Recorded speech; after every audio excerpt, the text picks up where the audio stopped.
out west with absolutely everything on the line. From the Lakers' perspective, should they win, they would be the second team to start 2-10 or worse and make it to the conference final, the only other team to do it, the Supersonics in the 70s. Warriors, meanwhile, looking to keep their season alive. If they do it, they will do so by extending their streak of 28 straight series with at least one road win. It is already the longest streak in NBA history, but they may have to do it without Andrew Wiggins, or at least without a fully healthy Andrew Wiggins. If you were with us during SportsCenter, you heard Adrian Wojnarowski reporting that Wiggins plans to go through his usual pregame routine, warm up, and see how his ribs feel. He has a coastal cartilage fracture in that rib area, so it is not clear, A, if he'll be able to go, though the expectation is that he will, but then B, just how effective he'll be able to be.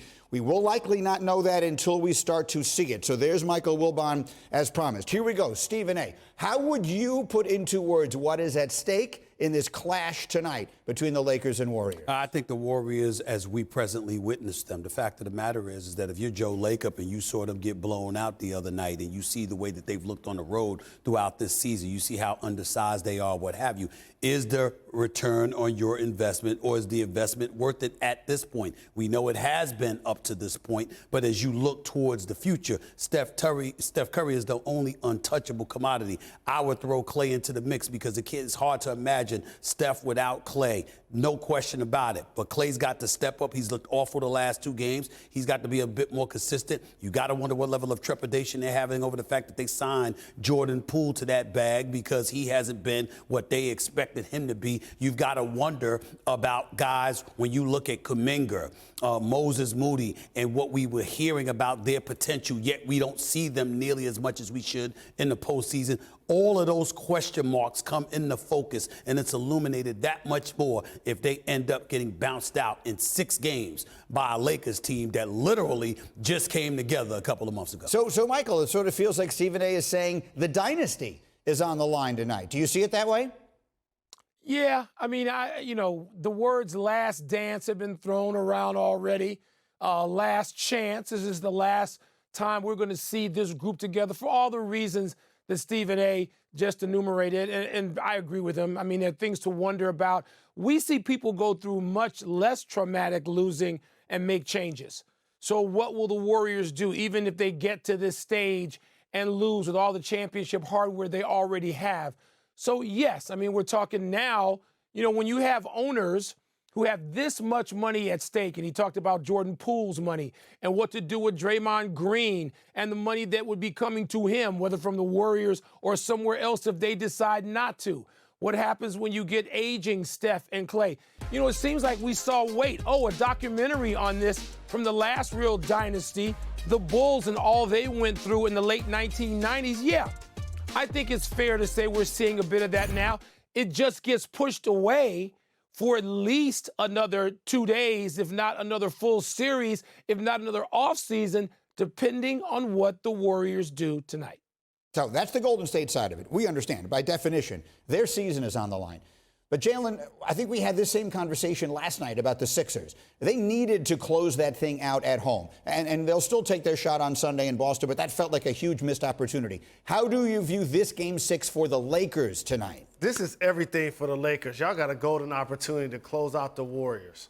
Darvin Ham has done a masterful job of coaching and reinventing his roster to where the Lakers now actually have depth, to where they can win games when LeBron doesn't score in the first quarter or he doesn't have a 30-point game throughout this postseason. Hopefully Anthony Davis is healthy. I think the role players play a lot better.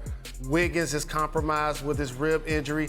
The Golden State Warriors are one of the worst teams in the history of the NBA on the road. Klay Thompson struggled the last 3 games. Jordan Poole has struggled this series. This is a golden opportunity for LeBron James in particular, who's been flawless when his team has been up and had 3 games and a chance to win a series, to go ahead and close out the Golden State Warriors so that they can get ready for the Denver Nuggets. So usually we save our predictions for the end of the show, but this is not a usual night. Not when LeBron and Steph are playing a Game 6 head-to-head against each other. Who knows? Could be for the very last time. Stephen A., Who wins tonight's late game here on ESPN? I'm going to go with Steph Curry and the Golden State Warriors. I know they're undermanned, undersized. I understand that. I was wrong last night, flagrantly so, picking Phoenix. I forgot that DeAndre Ayton was going to be a no-show with himself. But anyway, I digress. The point is, Steph Curry, 6 for 25 from three-point range over the last 2 games. Worst 2-game stretch of his postseason career from threes. We understand that's not going to last long. I expect Klay to explode, Steph to explode. I think the Warriors survive and force a Game 7. Michael. Stephen A., you and I have covered a lot of boxing in our lives. And while mostly I have no idea, I've been going back and forth on this all day. I'm going to go with the boxing analogy in that I know up-and-coming challengers do win. But I'm going to go with the champ. I got to see the champ knocked out, and that would be tonight or Sunday. I don't see it happening Sunday. It would be tonight. I got to see the champ knocked out. I'm not just going to pick against the champ and the will that we know, that particularly that core. And it's not necessarily the core 4 unless you include Steve Kerr in that. It's not Andre Iguodala anymore, but Draymond, Steph, and Klay, they got so much pride and still basketball left in them. That would it shock me if they lose tonight? No. But I'm not picking against them. I'm going with the champs to ride this out and force it back to Golden State for Game 7. I'm not mad at that. And the Golden State Warriors are the 4-time champions and the defending champ. But they're going against one of the GOATs, who's also a champ. LeBron James, Anthony Davis, who's also a champ. Darvin Ham head coaching, also a champ with Milwaukee. I feel like the Lakers are in pole position, Greeny, to close this thing out tonight. Can I say this real quick? Really? LeBron James, 10-3 lifetime in Game 6s, where his team enters the game with a 3-2 series lead. With the 3 losses that he's had, he's lost the Game 7 each time. So basically, the numbers say if LeBron loses tonight, he loses this series. Saw Jason Tatum in the big fourth quarter last night. Celtics stayed alive. Then we saw Nikola Jokic and the Nuggets just obliterate the Suns. Stephen A., what was your number 1 takeaway from our doubleheader last night? Kevin Durant is a superstar, but there's levels. And right now, the way things have gone for him the last 2 years, you just don't look at him the same, as great as he is. That's what I take away from it. That's a big statement. It's one I would like to follow up on at some point when we have a little more time. Michael Wilbon, number 1 takeaway for you sitting there and watching that one in Scottsdale, Arizona. I voted for Joel Embiid as the MVP, of course, for the regular season, but Nikola Jokic is the best player on the planet right now. He's the best. He's unstoppable. I know Phoenix didn't put up all that much of a fight, particularly without their starting center DeAndre Ayton out last night, which Stephen A. referred to. But Nikola Jokic doesn't get enough praise. Maybe it's difficult in mountain time, to get that praise. People don't see him enough. People find a way to watch Nikola Jokic, please.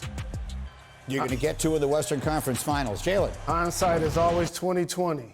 And as I picked the Lakers to win tonight, I know the Warriors won the championship before he arrived and after he left. But my takeaway is, man, KD made a poor decision leaving the Warriors. Feels more and more that way. Yeah, that's well said. That's basically what I'm trying to say. Yes, that's. We'll see if they're able to put it back together again. It actually leads us to the future of the Phoenix Suns, which is very much up for grabs, it would feel. Looking ahead, they have $147 million committed to Durant and Booker and Ayton and Chris Paul next season, assuming that all of them return. CP3's deal is partially guaranteed, but becomes fully guaranteed at the end of June. As a result of the Kevin Durant trade, also, the Suns have several of their first-round picks going to Brooklyn, including this year. So here is the man. I had so many people last night saying to me, what is this going to mean for Phoenix? Here's the good news. I've got Adrian Wojnarowski here. What does this mean for Phoenix? Greeny, it's going to be a real challenge for Phoenix to really make dramatic positive change on this roster in the offseason. They did the Kevin Durant trade before they knew what the new collective bargaining agreement looked like. And what it looks like for teams like Phoenix, who are in that upper tier of salary, luxury tax, is you become very limited in the kind of moves you can make. You lose your mid-level exception. They've traded their first-round picks. They don't have one this season. I think DeAndre Ayton's certainly a player to watch this summer. Could they turn DeAndre Ayton's $30+ million a year contract, 3 years left on it? Could you break that up into some rotation players? Could you get a pick or two back from the Kevin Durant trade and certainly start to make changes there? Chris Paul at 38. His contract is partially guaranteed next year. It makes it a little harder to trade it around the draft, beginning of free agency. But listen, Matt Ishbia went all in with Kevin Durant at 34 years old. He'll be 35 starting next season. They're going to, again, be challenged in how they can improve the roster. They are certainly very top-heavy. You saw it in this series. And I think what's concerning for them, too, if you have to sign a bunch of minimum players, because that's what you're allowed to do when you're over the cap, is you've had 3 players in Chris Paul, Durant, and Devin Booker who've not played more than 60 games this season. And if you don't have those guys on the floor in the regular season, it certainly cuts into your ability to get a high seed to be ready for the postseason. Thank you for watching ESPN on YouTube. For live streaming sports and premium content, subscribe to ESPN+.